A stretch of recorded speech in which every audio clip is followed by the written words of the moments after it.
This is the fifth debate of the Arqus Consortium, which consists of the universities of Bergen, Granada, Graz, Leipzig, Lyon, Padua, and Vilnius. So you see we are stretched all over Europe with this alliance. My name is Matthias Medell. I'm from the University of Leipzig, and I'm your moderator tonight. I'm very happy that we have a wide range of expertise to offer here with 5 scholars from universities within this consortium. To explain a little bit what the Arqus debates are about, this is a meeting of scholars from the different universities to exchange on topics that are of common interest, and at the same time we hope that it is also of interest to the wider audience. As I said, we are 5 here, so not all 7 universities are represented, but at the same time we think this will result in a very lively debate. So I would like to invite the scholars here to present themselves very briefly so that we get a sense of who is with us tonight to discuss the question of Europe as a global actor. If I can ask Margarita first to present herself, then we can go in inverse alphabetical order. Thank you. Thank you, Matthias. Good evening, everyone. It's a pleasure to be here, and I'm Margarita Šešelgytė. I'm a director of the Institute of International Relations and Political Science at Vilnius University, and my area of expertise is security and defense studies, European security and defense policy, NATO, regional cooperation and security, also small state security. Thank you. Solveig, would you follow up?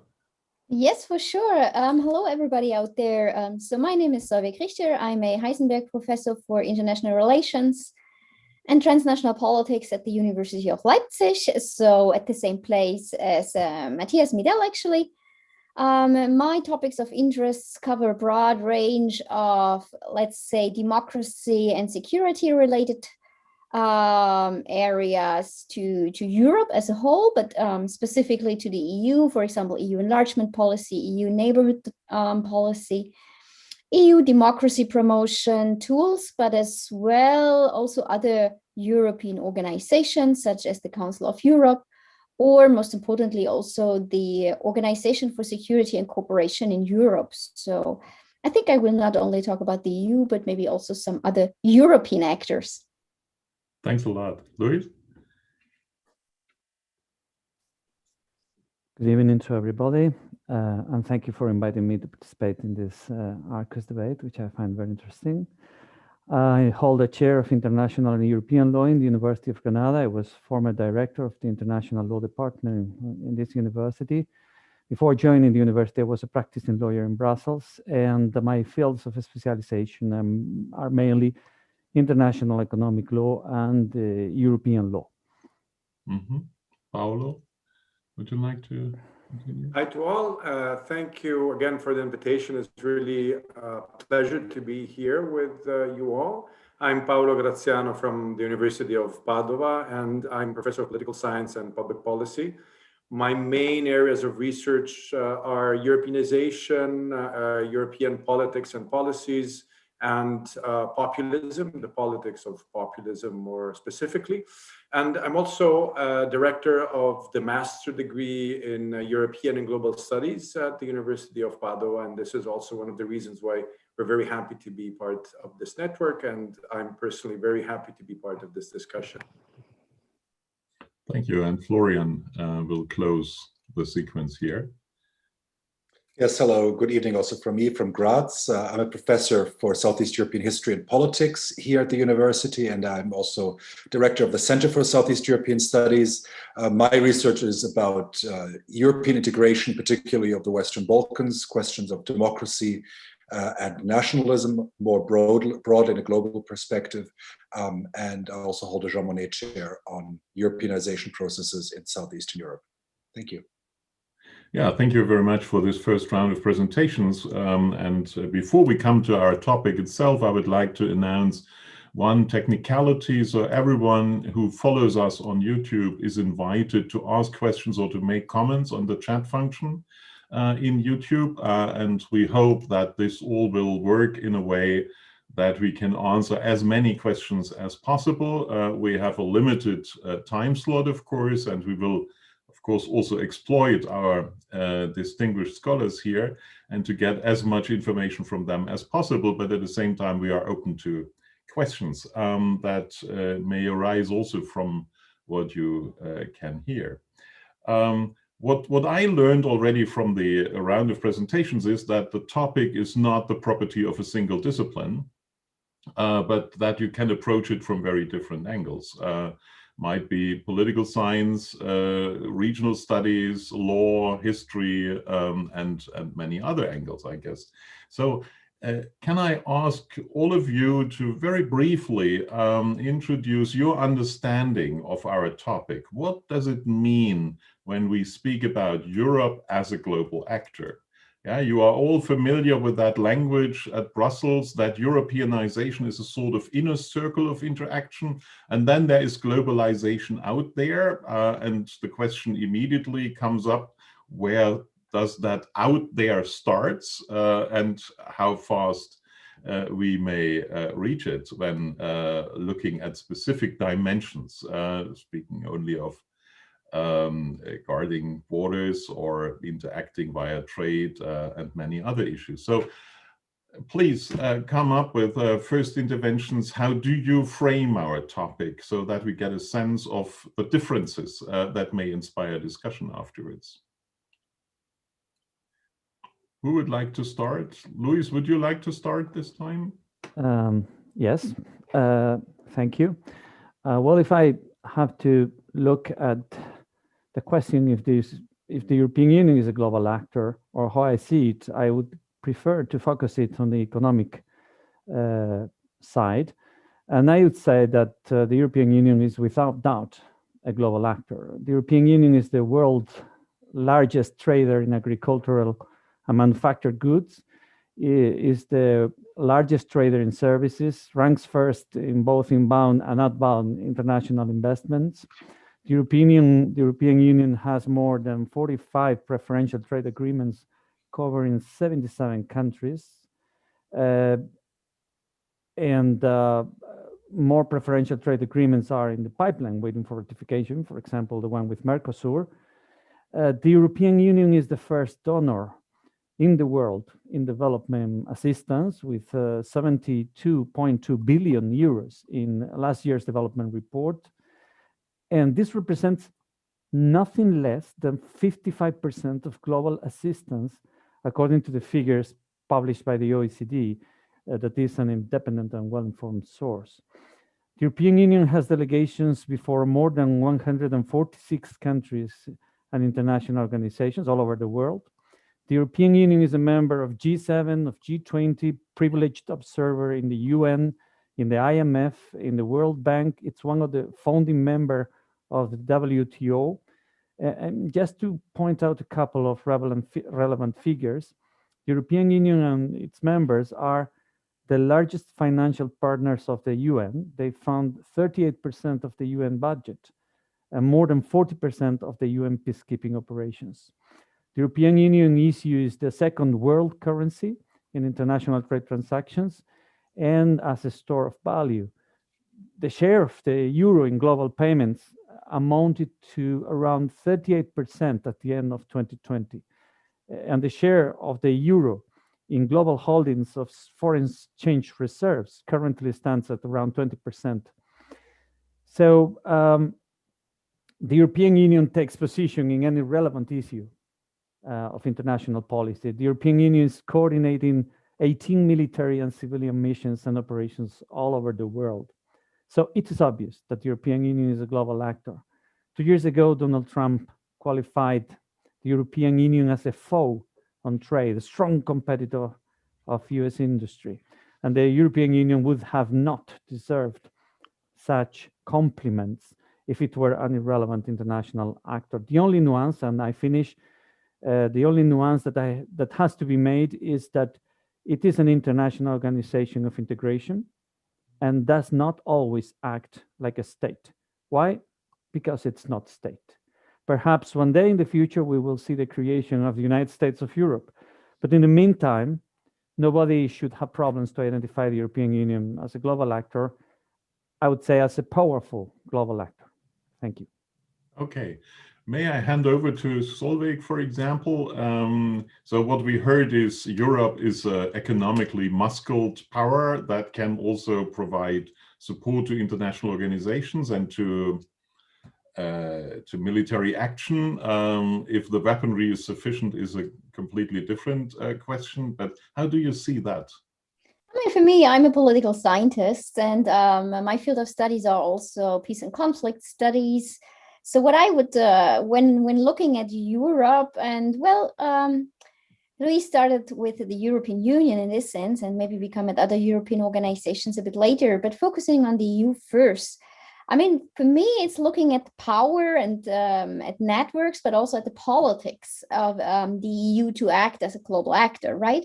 And we have to understand that the EU is made out of its member states, out of organizations within the EU. So there is nothing like the one and single EU to act on a global scale.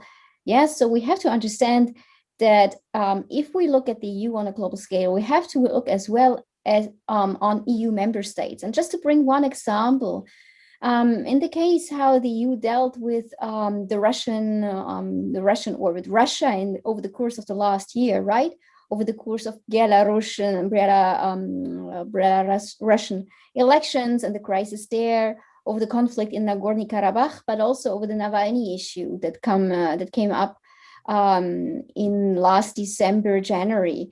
We have to see that alongside the EU as an actor in terms of Brussels acting, we have seen that member states act completely different and not in accordance with the EU, or not necessarily in line with Brussels. We have seen, for example, that Germany has taken a strong position on the Navalny case, which was not necessarily so much in line with Brussels. So when we look at the EU and the capacity to act, or the EU as a global actor, we definitely have to look at the many EUs behind, and how this is also perceived maybe by third parties outside. So Germany might be perceived as Germany, but as well as a member state of the EU. And Germany might act as Berlin as the capital, but it might also act as a member state of the EU in line with Brussels. This is a multi-level game that can be played in a political sense, but it also sometimes hinders the one and single voice that comes out of this Europe.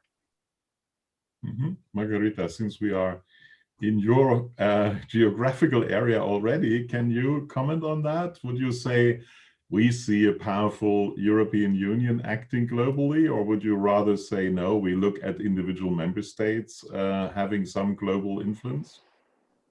Thank you, Matthias, and thank you, Solveig. You made a very important point about a number of stories that EU and people within the EU is telling about EU role in the world. So there are not 27 stories, but a lot more, both vertically and horizontally. And what is it to be a global player? The global player has global interest and ability to project power globally. And then we can talk about the various areas and various sources of power. It's economy, it's a normative power, it's a soft power, it's a military power. And of course, there are different stories in each of these areas. We heard the story from the economic perspective. We know the story of the normative perspective, because even though EU might be lacking the military capabilities to protect its interests all over the globe, but EU is able to influence international order, to show ability to attract the countries that would be interested to become like the European Union. And that particularly goes to the countries in the Eastern Partnership, in the Southern Partnership, using the power of attraction. But we have entirely different story when we talk about the EU as a military player. And then definitely, if you even look at the EU global strategy, you see that how the EU defines itself. It defines itself as a quite local or at best regional player, putting an emphasis on the internal security of the EU, internal resilience of the EU and the surrounding countries, the approaches that it uses for the crisis management, but not talking about the global interests, global issues.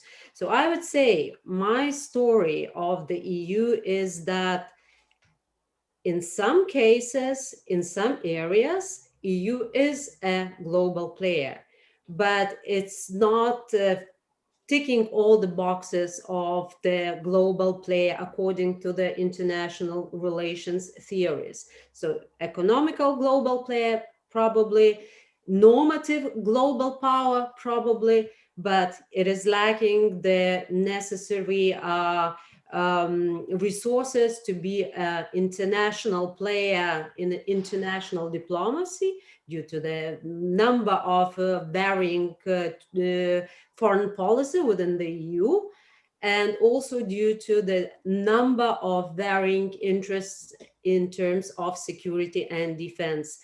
Similarly to the foreign policy, there are rather member states interests and strategies in terms of security than the EU's global security policy. So I think that from the security and foreign policy area, EU is rather a regional player and not very far-reaching, unfortunately. Okay, let's move to Florian, who is a specialist of one of these zones of transition, where some parts of your region of specialization are part of the EU, others are not. And of course, this region is connected to the Middle East and neighboring regions. How do you evaluate this potential and realized or not so realized power projection?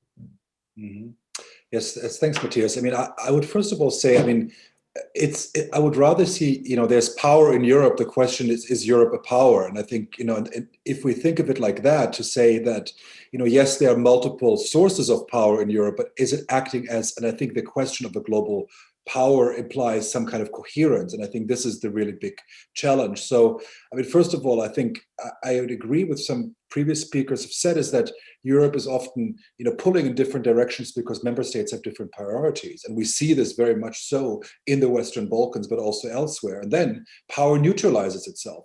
When France blocks enlargement because it sees it not in its interest, and Germany is in favor of it, then what comes out of it is basically the absence of power, because Europe neutralizes itself. We see this in a number of areas where actually the areas often which are closer to Europe, where they are divergent and conflicting interest amongst member states. Sometimes it's easier to project power further away when one member state has a clear priority. I don't know, let's say in the Maghreb or in the Sahel area, where France has a clear interest and other European powers follow the lead.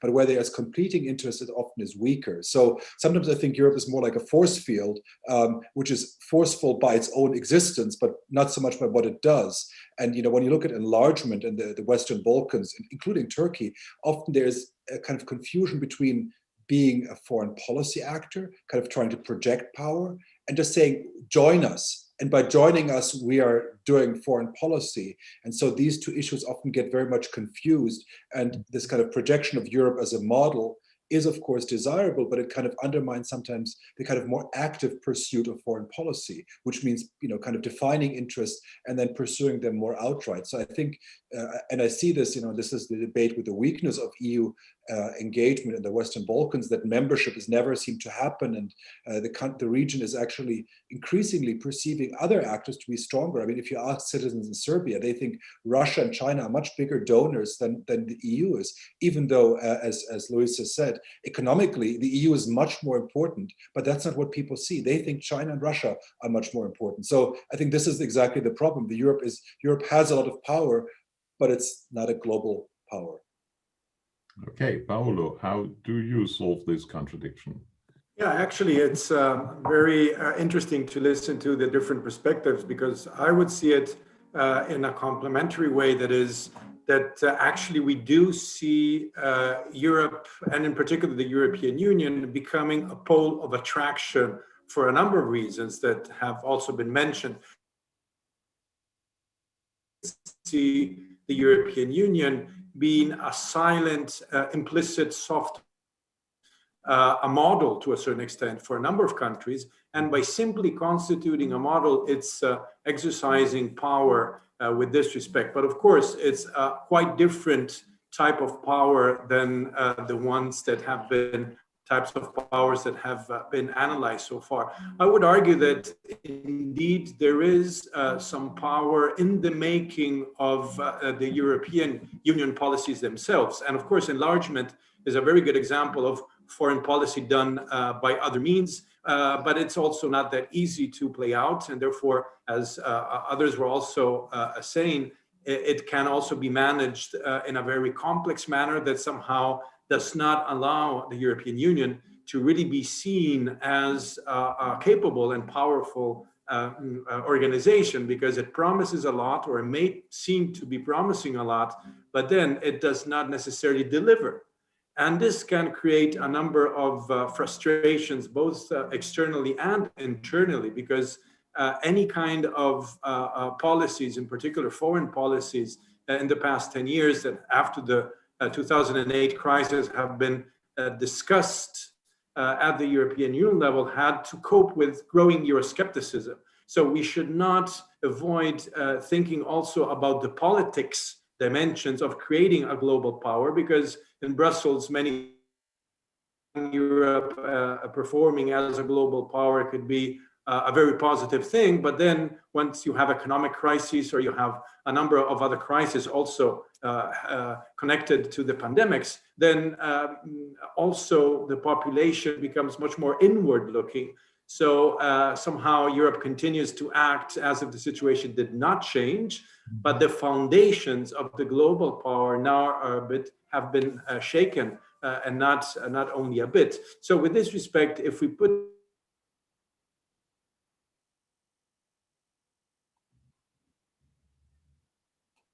things become more complex on the one hand, but also more clear on the other, it's easier to understand all the contradictions, because it's not only a game played by governments, but also by governments that are trying to keep their consensus at the national level. And this is something that not always is easily linked to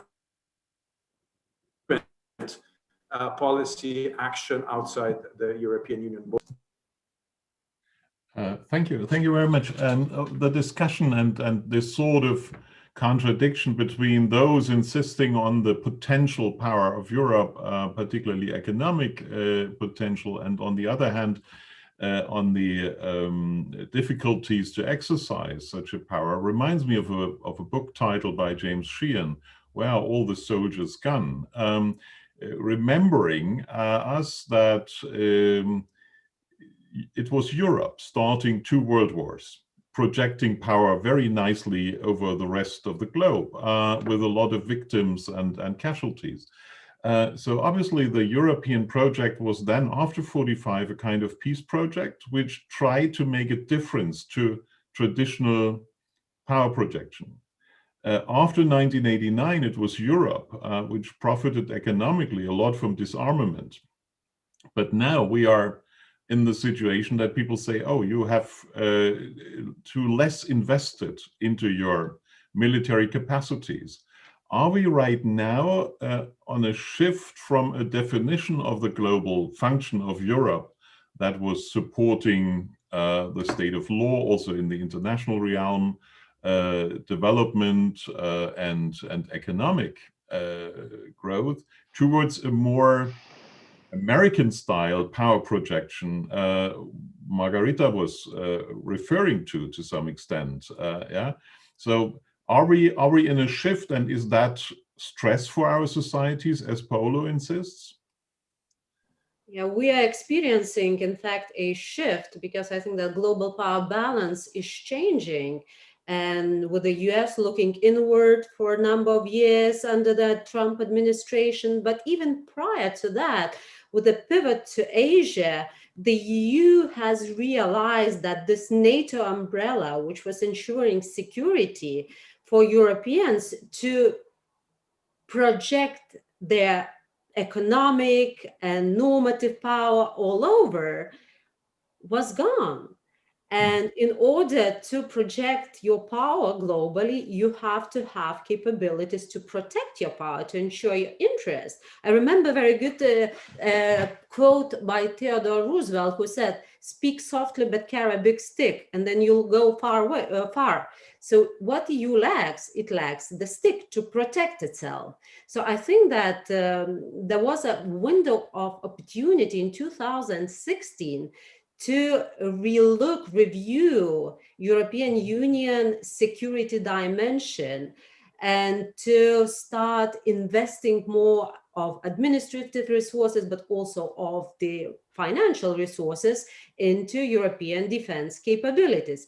Did we use this window of opportunity? I'm not sure. Of course, it takes time to develop military capabilities and maybe decades, and the EU was not doing this for a number of years. The general budget of the EU, which is spent on defense, is quite big. It's 40% of the US defense budget. EU has around 1.7 million man force. So it's a huge armed forces, huge capabilities, and big also defense budgets. However, the problem with the European Union, first of all, that its defense policy is very fragmented, and every year EU loses around 26 billion euros due to cost effectiveness, not being cost effective. So the lack of ability to work together in the defense, which is very historical determined, but now we have to change that if we want to project our power globally, if we want to defend ourselves from the global challenges, and also to invest more in the particular areas, because one of the areas that EU countries, EU member states, were underinvesting for a number of years, that is procurement and research and development. And in that area, this discrepancy between the US, even China, is quite big. So at this moment, I think that we face a serious challenge due to the global shifts. And if we are not investing, then we are not being able to project our power globally and defend our interests. And the EU is talking now a lot about strategic autonomy.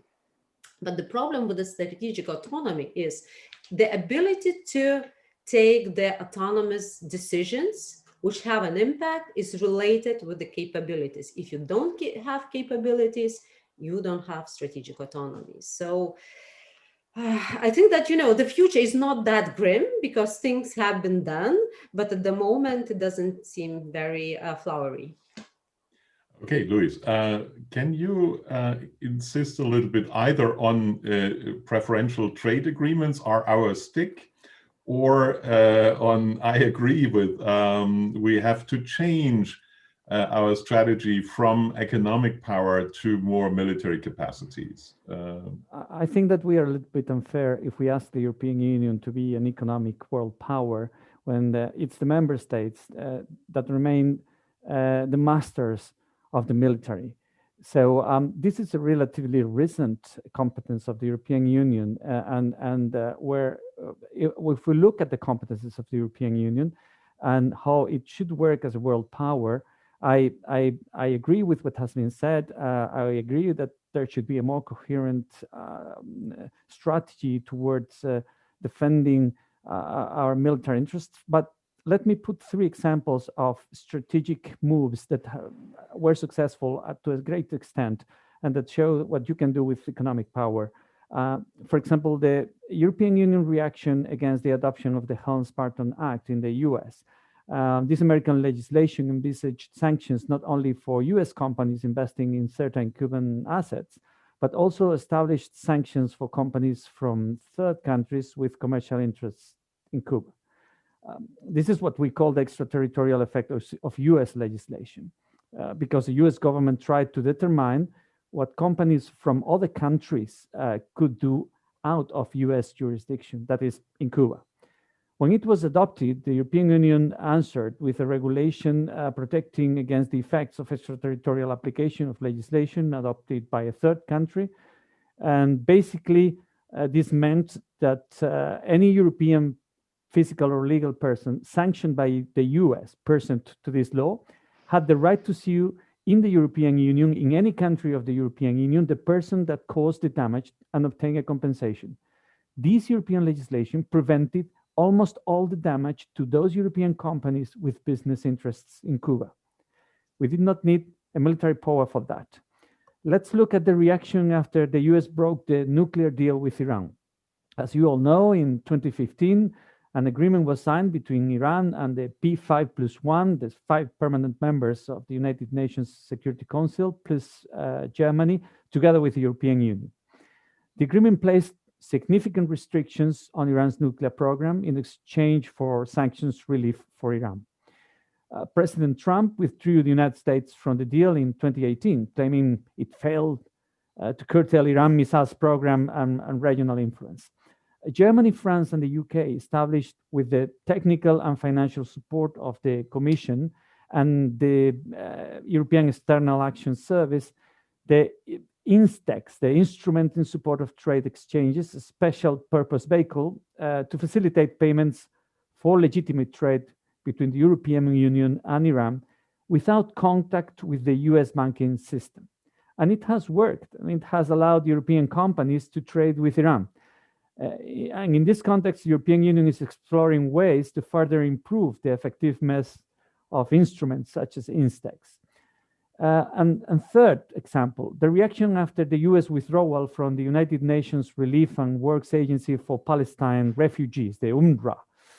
In 2018, the Trump administration stopped funding UNRWA after the Palestinian authorities refused even to look, not to support, at the proposal of the US government to solve the Israeli-Palestinian conflict just following Israel's strategy.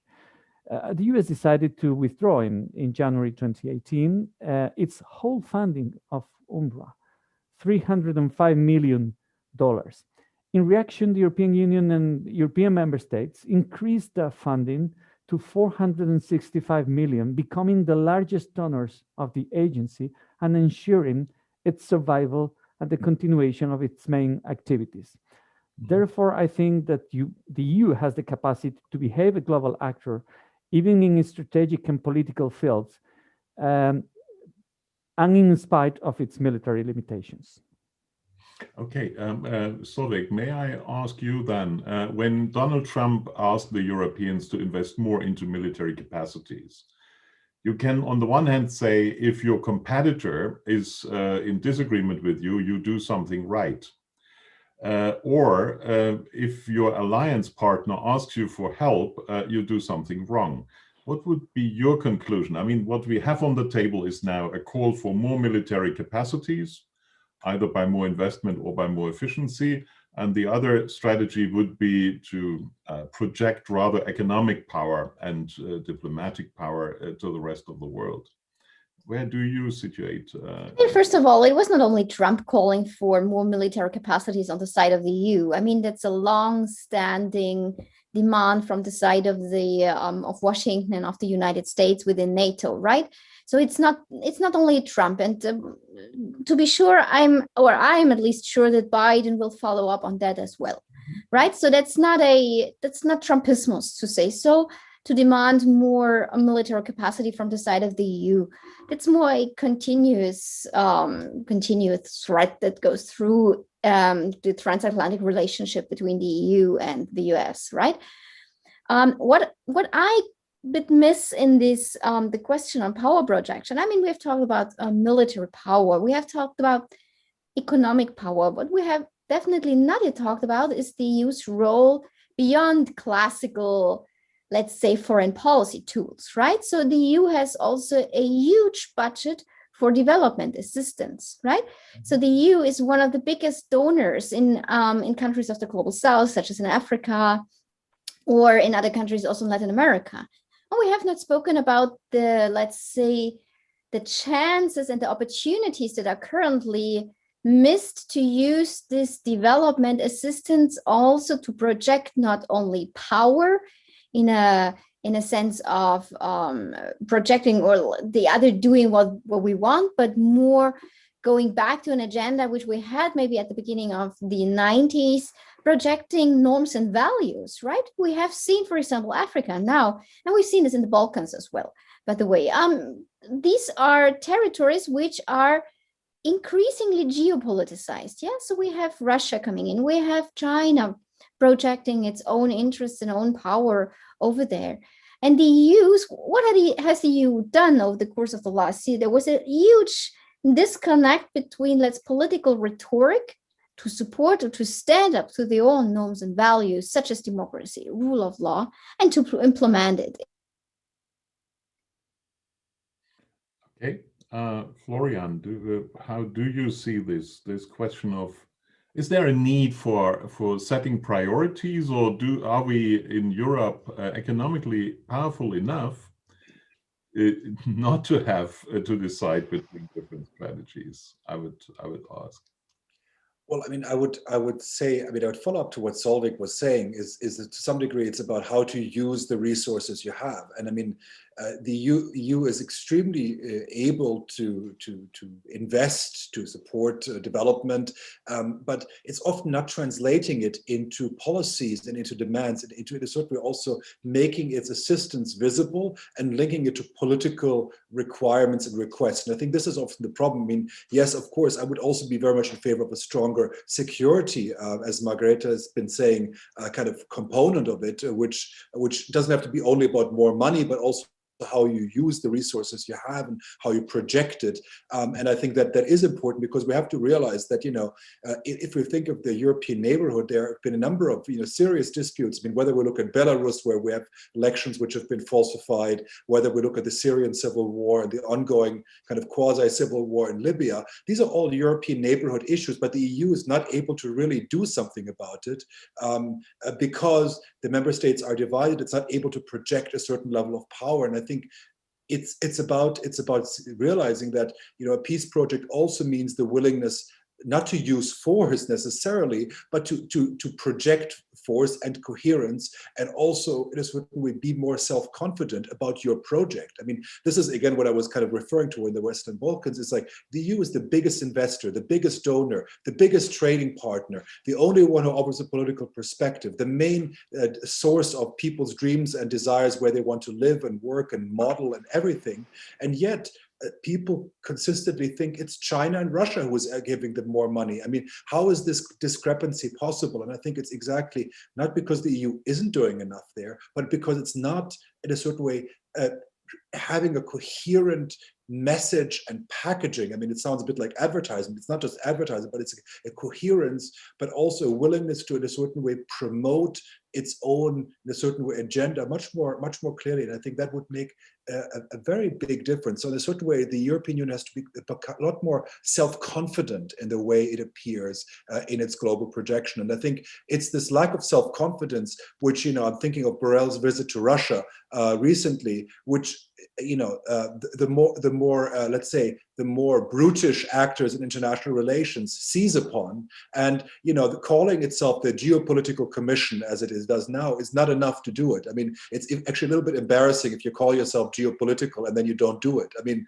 rather don't use these terminologies and say we offer a counter model to geopolitics. The EU is not a geopolitical project, but it's one which tries to, exist and also get a niche and offer an alternative to the kind of more cynical geopolitical actors in the world. But that has to be made much more clearly and communicated much more clearly.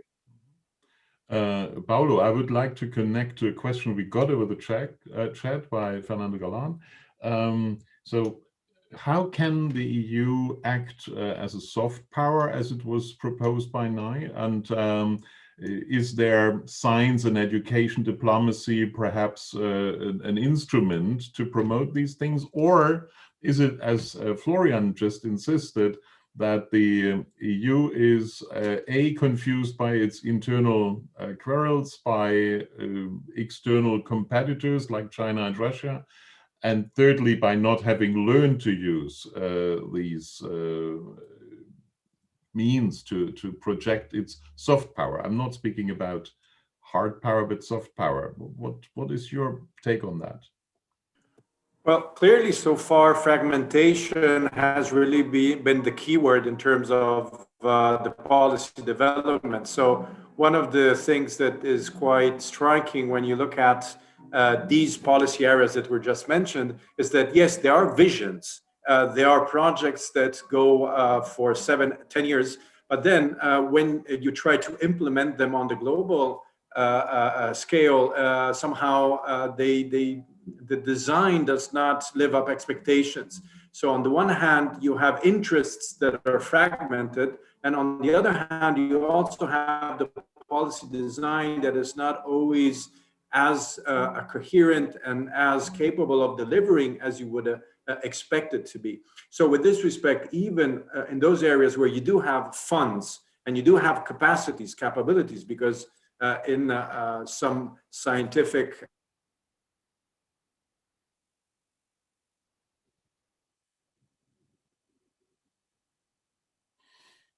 Okay, this is what you sometimes suffer from, that people are frozen, and freezing means also giving coherence to the project and the less fragmentation. To summarize, I guess, the argument, may I continue with the others? I guess Paolo had a very important statement with the diagnosis of fragmentation and with the wish for coherence.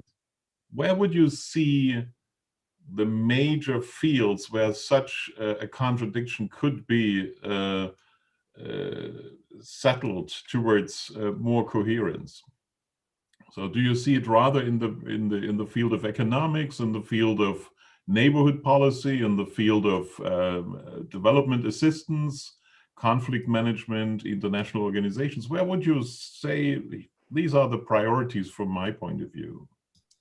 I mean, if I quickly may step in, I actually would see indeed few fields for that. I mean, first of all, the enlargement policy, Florian has said that enlargement policy, we do deal within the EU with such a coherent body of, how to say, norms and values behind the enlargement policy. We just need to apply that in a much more coherent way. So as such, we have candidate states. Yes, it is a geopoliticized area, and we still have a disagreement within the EU, for example, on the status of Kosovo. Yes, these are points, but nevertheless, it's compared to the other fields, to say so, still a low-hanging fruit to develop coherence in the foreign policy or in the area of foreign policy. The second point, indeed, is I do think is post-conflict peace building. We have not talked about, I mean, we reduced military capacity a little bit too much to the also NATO discussion or Europe in that sense. But I do think that the EU has huge capacity to act on the ground of a civilian or civilian military missions in post-conflict countries. We have seen that the EU is able to do that. We have seen that the EU is also willing to do that, and there is increasing responsibility on the side of the EU, right? The other fields, to say so, are covered with lots of mines, to put it mildly. We have not yet talked about the EU's policy within or towards the MENA region, right? We have not talked about yet the external dimension of its internal migration policy, Frontex issues dealing in the Mediterranean. So all these areas are much more filled with, how to say, divergent member states' interests, so that it is far beyond any imagination to develop more coherence in the short term in the EU. Okay, so Solveig has discovered her two priorities. Are there others on the market here, or can you all agree on these two?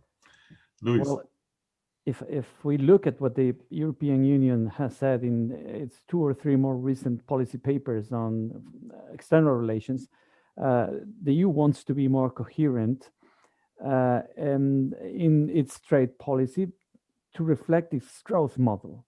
And this means to take into account the European Green Deal, which means establishing a carbon border tax in June 2021 to promote a European digital strategy to make the European Union a center of online business and to support the United Nations Sustainable Development Goals. And to do all this with strategic autonomy. Strategic autonomy is the sign of present times. And the Trump administration, with its protectionist and contemptuous attitude towards Europe, has shown the way. Strategic autonomy is not autarky, it's not protectionism. The EU is interested in keeping an open economy and fostering international trade. Let me remind that the European Union obtained a record trade surplus in 2019. And so taking into account the stagnation of the trade negotiations in the WTO, the EU has consolidated its position of world trade leader through the negotiation of free trade agreements that allow us to reach new markets in preferential conditions, to introduce the respect for labor standards, to introduce the protection of the environment in trade relations with third countries. But this strategic autonomy requires the constitution of strategic stocks of indispensable goods, as this pandemic has shown, the diversification of supply chains to reduce dependencies, in particular from China, the control of foreign strategic investments so that intellectual property, patents, know-how, and technological advantages of European enterprises are not appropriated by third countries' companies supported by their states, companies that make strategic decisions, political decisions, because these investments would not be reasonable from an economic point of view. And this strategic autonomy also means strengthening in innovation and critical technological capacities in Europe, where we are lagging behind the US or the Southeast Asia. In any case, let me remind that no European country has been attacked in the last 50 years, and that the capacity to influence international politics should be always analyzed in a wide sense, and that the European Union should be responsible for what the European Union can do. Mm-hmm. Thanks. May I ask Margarita for her priorities for more coherence and less fragmentation? Thank you, Matthias. Yes, well, there are a number of priorities. I think that, European Union is such a diverse actor that those priorities are as well very interlinked, and you cannot separate one or two. But then I'll come back to my initial points about EU needing a stick to protect itself. So there are two ways out of that. Either we try to invest more in the defense matters, try to fight against fragmentation, and create the real strategic autonomy of the European Union. And this is a very complicated task, because defense is also about identity. And we have to start talking about the threats. How do we see threats in European Union? And we have to start seeing those threats as common. And that's a very complicated issue. Mm-hmm. And unless we do this, it's going to be very difficult to convince societies to invest more in the defense of European Union. But that's one goal. Another goal, still, we need a stick. So let's see where we can get the stick. Let's outsource the stick. And then my eyes goes to NATO and other regional partners. And of course, even relying on NATO, European Union will still have to invest in defense, but that path is going to be slower and not so urgent. But strengthening the links with NATO and ensuring the labor division, where NATO is more concentrating on conventional threats and EU is taking care more on hybrid threats, which are also very relevant in today's world, that could be a path that European Union could take. And in other regions where EU has interest and doesn't have ability to protect them, also investing in the partnership with other regional organizations. Same in Africa, like African Union, United Nations, and etc., etc. So more partnerships, more labor division, and concentration on what EU wants to get and what is the appetite for in the European Union. Thanks a lot. Florian, may I have your list of... Well, I think, there's picking up maybe on what Solveig was saying, I mean, the enlargement is theoretically a low-hanging fruit, but I mean, I would say the enlargement process at the moment is practically dead. It's lost all credibility in the region. It's not progressing, it's blocked. It's been blocked off and on by individual member states. Bulgaria is the latest one to block it, and even Germany presidency wasn't able to unblock it. So, and I think in the region you see increasingly a number of citizens who don't believe they will ever join the European Union.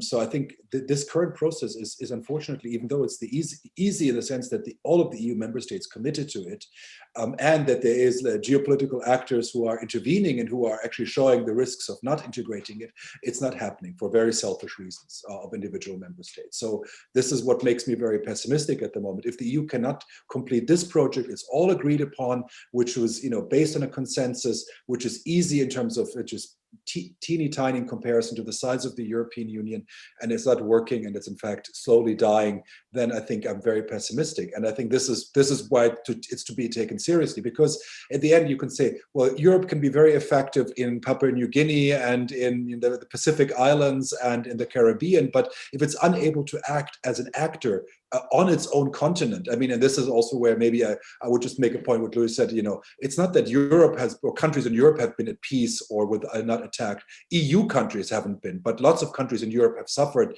genocide, have suffered war and attack.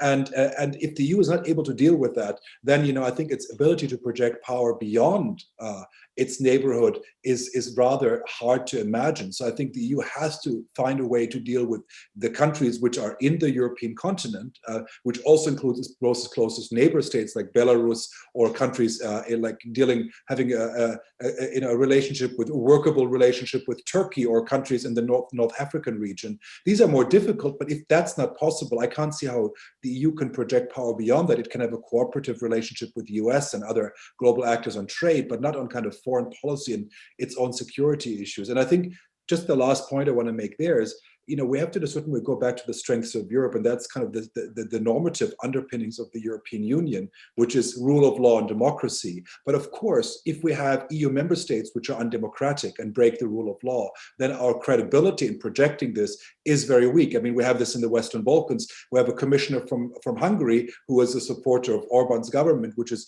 widely, credited with breaking rule of law and democracy, and he's promoting EU enlargement. All of that kind of puts the normative underpinnings of these projects upside down. So I think we have to realize that the EU has to first sort of it's kind of the weakness of its own normative underpinnings within, and only then can it start even dealing with foreign policy and projecting them outwards. Otherwise, it doesn't seem very credible. Thanks. I have now two questions in the chat from the audience, and it's very interesting because they came exactly up at the moment when I thought we should turn towards ourselves a little bit instead of talking always about the EU there in Brussels. So what this alliance can do, what is the capacity of universities? One person here, Claudia Baumann, asks if universities can be sticks. I'm not sure if Margarita sees our universities as the perfect military means, but we can deal with that. No, what I would seriously ask is, given the different lists of priorities, will that result in a list that is the opposite of a list of priorities, because almost everything is on that list, so it's a kind of wish list at Christmas, and you hope to get something, or can we think about universities being the center of knowledge production to help the institution EU to produce a more coherent, more prioritized discussion? Do you see any attempts in your own universities, or even at the level of the alliance, which exists only for a year and a half. So perhaps it would be overstretched to see it already as the solution to all difficulties of the world. But do you see in your own universities a kind of knowledge production that may help the EU out of that trap? Paolo, would you like to start? Yeah, let me just somehow also briefly go back to the previous point, because I didn't get a chance to say much and I was cut out, unfortunately, by my connection. The coherence requires a two-level strategy. One is internal coherence, which is something very, very important. And over the past years, not only with reference to democracy issues, but also with reference to solidarity issues, coherence has been somehow eroded from within. And therefore, their internal coherence is the first level of the game. The second level of the game is trying to constitute a point of reference for close countries and not so close countries. And clearly, enlargement is a very important test in terms of making the European Union credible again, because from an economic perspective, indeed, we may have a number of opportunities with reference to markets, which is fine, but that not necessarily will give us, as the European Union, any opportunity to become a really powerful global actor. And this also leads me to the role that universities may play in terms of feeding in ideas to the European Commission and to the other European actors. I'm sure that we all have experience in performing as experts in various roles for the European Commission or for the European Parliament. And I guess my main frustration is not linked to the ways through which my university is connecting to the European institutions, but it's rather the fact that it's very difficult to find a fora in the connection with the European Commission to begin with, but also with the Council, which is even more difficult for obvious reasons, that will somehow last over time. Let me give you just one example in terms of my area of expertise, which is social policy and employment policy, which could somehow constitute a point of reference in terms of being a vital policy area for the domestic politics within the European Union. Well, I started for a number of reasons about 20 years ago to be involved in consultancy with the European Commission when social Europe was something very important top on the agenda. And then I went back to consultancy 2-3 years ago when the European Pillar of Social Rights was about to be launched. And I discovered that quite often the people that were involved in the process in the end of the 2010s did not have the institutional memory of what was happening, what happened before. So what am I trying to say here is that we may somehow help European institutions in building institutional memory. It seems a bit paradoxical, but we could not only produce new knowledge, but also remind the institutions themselves what was the evolution of the policies and what were the problems and the strength points of various parts of the policies, because somehow within, especially the Commission, as we know, the career developments are such that policy coherence sometimes is not even maintained because the personnel, the staff, is not necessarily very aware of what happened. So to conclude, universities can produce knowledge and of course can feed in the ideas, but it could also be a mirror with reference to European institutions and European actors in just reminding why we are where we are at in the beginning. And again, it seems very obvious, if you wish, or maybe not so relevant, but I tell you, in my own experience, I was quite impressed by the lack of institutional memory. So universities, by definitions, are there to update memories and make them more understandable on the one hand and more relevant on the other. Well, I think that's a game that we are very, very well apt. Thanks. It of course invites for a rather ironical remark that when applying for funding by the EU, we have always to insist on our innovative character and not to insist that we have thought things already 20 years ago. So we hide ourselves in our applications very often, the memorial aspect of our thoughts, I would argue. But I would rather invite also the others. How do you see, I mean, there is this idea of Macron that we create now European universities. In fact, it turned into alliances of universities, not in single institutions. Do we expect from these alliances a particular role in advising the EU in the one or the other area? And would you see a function there? Solveig, I know that you have to leave, but perhaps you may give us your point of view to that, and then we continue. Thank you, Matthias. No, it's fine. I can stay till the end, till the full end. So my other conference starts in half an hour. That's fine. Well, knowledge production and creating also networks, what we call influential transnational networks of those who are linked and who share ideas of Europe or of European policymaking. To be honest, I don't think that's the problem of the EU. We have, I mean, Erasmus was also mentioned in the chat. I mean, we have all these networks. Yeah. Sorry. We have this knowledge. We have committed Europeans in generations, but I think there is a huge mismatch between those who are committed to the European values, who are committed to policymaking at the European level. Sorry, ein Frosch im Hals, as we say in German.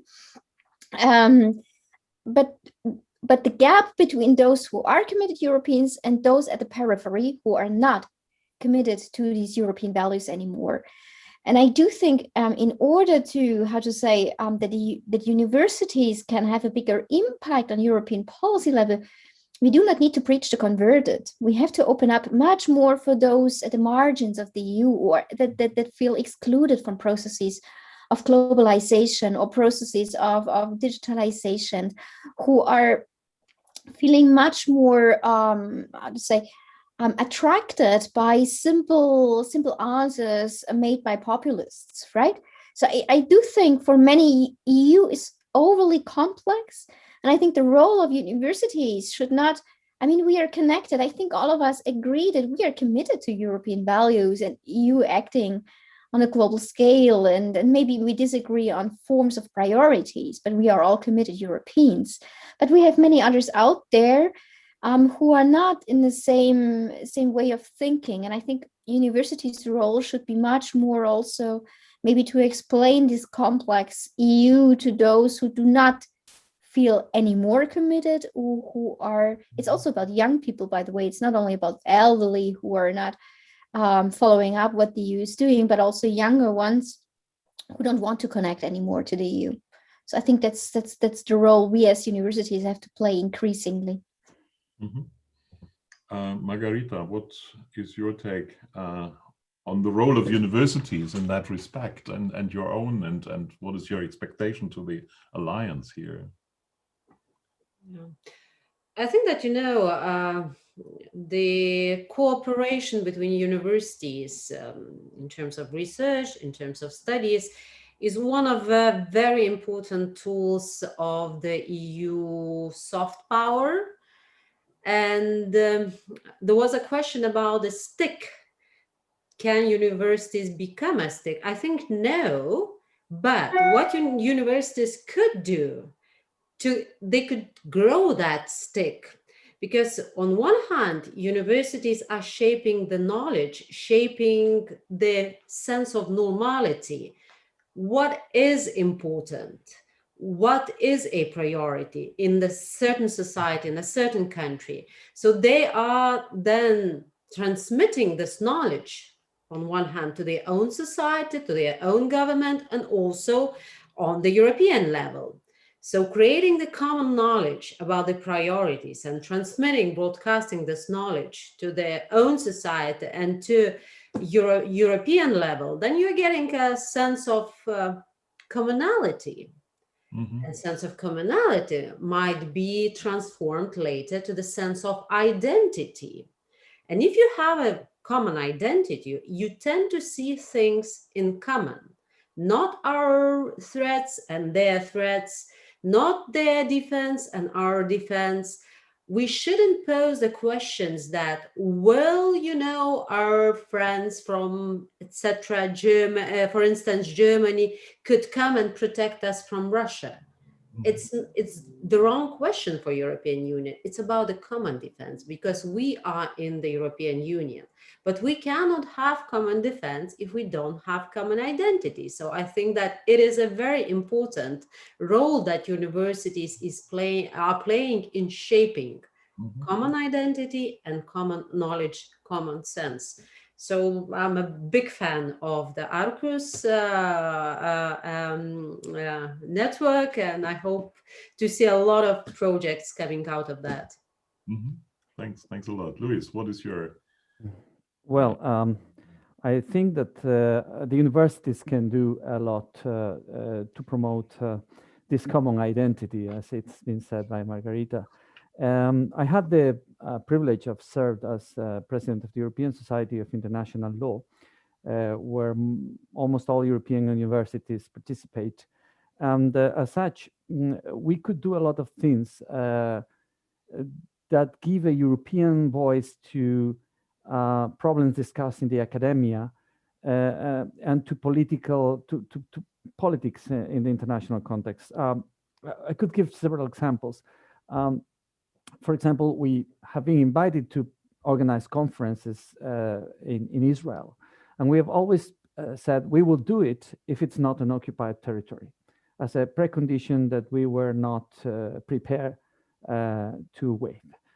We have offered to organize events in Palestinian universities and to fund them, because we understood that because of their situation, they could not organize and fund themselves those activities in many cases.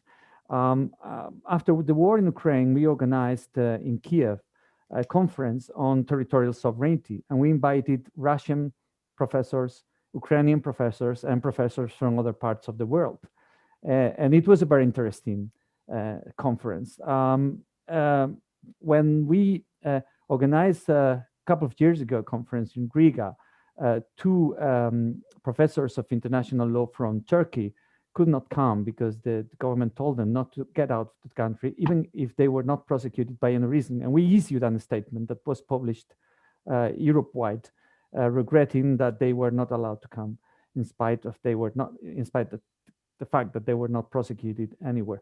So, of course, universities are not involved in politics and should not be involved, but we do a lot of things that build bridges and that help to explain and understand reality, so that we can contribute to a more peaceful world and to the promotion of a European voice in world affairs. I think that Erasmus Mundus is the best exercise of public relations of the European Union abroad. I mean, if you go and study somewhere, you always feel that that's part of your identity, that's part of you, and therefore you understand much better what happens there and what they say there. So from that point of view, that's what I would like to say.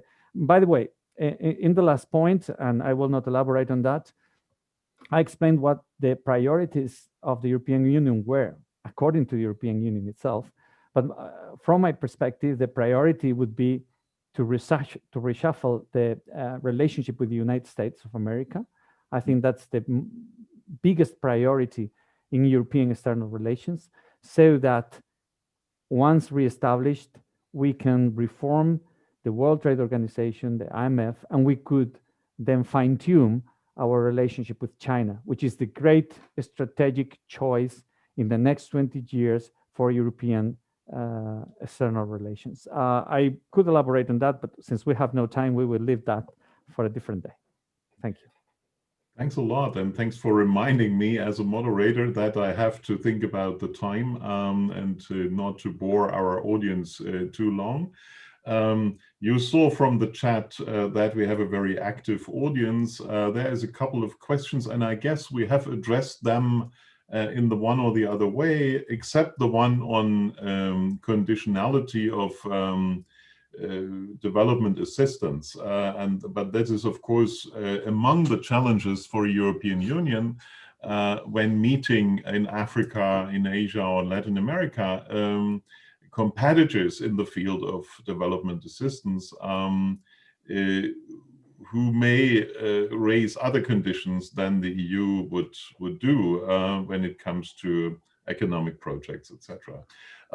What I took from the hour and 10 minutes we have discussed here right now is first that there is obviously a need for what Margarita called the common identity. And someone in the chat asked if we are creating Europeans in inverted commas, so meaning that universities have to help their audiences, their students, but also the wider society by their research impact to create such an identity. But then Solveig reminded us that the traditional idea of converting or preach to the already committed is not sufficient. And I guess many of these old school European programs have exactly done this. Repeating again and again the wonderful message that Europe is a peaceful project of Second World War, etc., etc.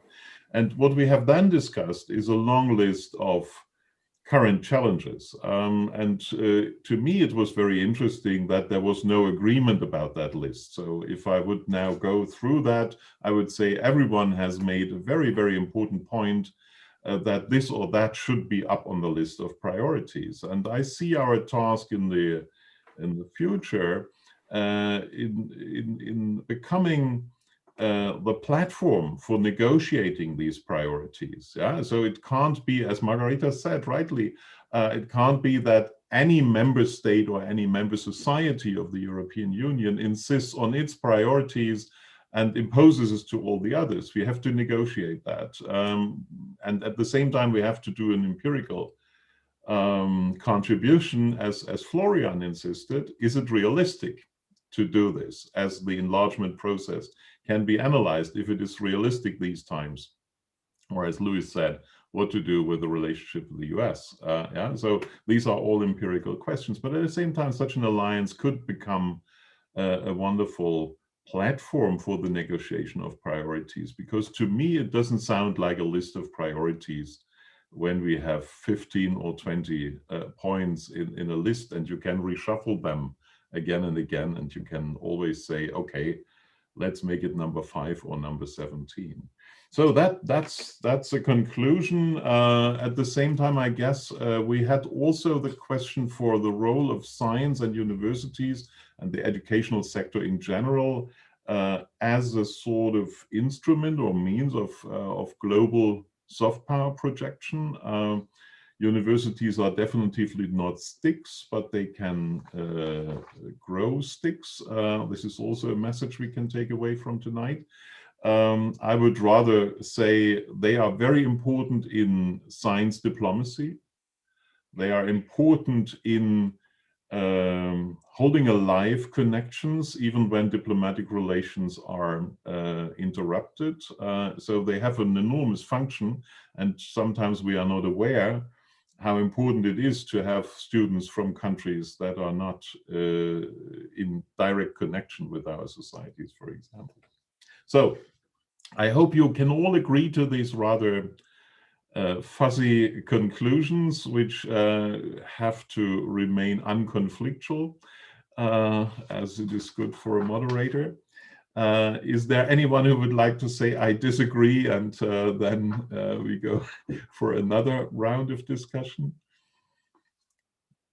So if not, then I would say, okay, thanks to all of you for contributing to this debate. I found it very inspiring, but I would also like to thank the audience. I haven't seen, but I can assume that it is there because they have sent questions to the chat, and very interesting ones. I say it to the audience in particular that you can see the recorded discussion and all related information on the website of Arqus Alliance. So if you are a great fan of our discussion, you can also watch it again and again, or can transfer the message to your friends that they can watch it even after the event. What I have to announce after the 5th Arqus Academic Debate is, of course, the 6th Arqus Academic Debate, which will happen in early May and will be devoted to women entrepreneurs, so barriers and drivers of financing their entrepreneurial project. And that will happen during the first, this time virtual, Arqus Week in early May. So that is all we can contribute to your evening. I wish you all wonderful dinner, wine, beer, or whatever you have to expect after this Arqus debate.